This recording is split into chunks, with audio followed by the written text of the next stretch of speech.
5 coisas que todo artista gostaria de ganhar de presente de aniversário.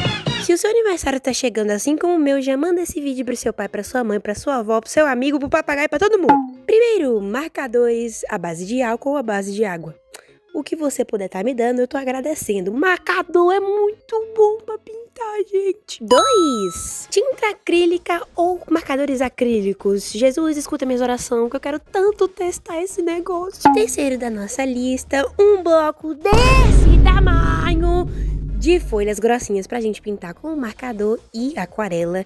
Ou se você não quiser dar o bloco, você pode comprar também o nosso querido sketchbook que a gente ama. Number 4. Caneta de contorno. Pode ser preta, que é o tradicional, ou também aquelas coloridas com um monte de trequereco, cacareco, brilho, do jeito que você quiser. E por último e quinto, uma coluna nova.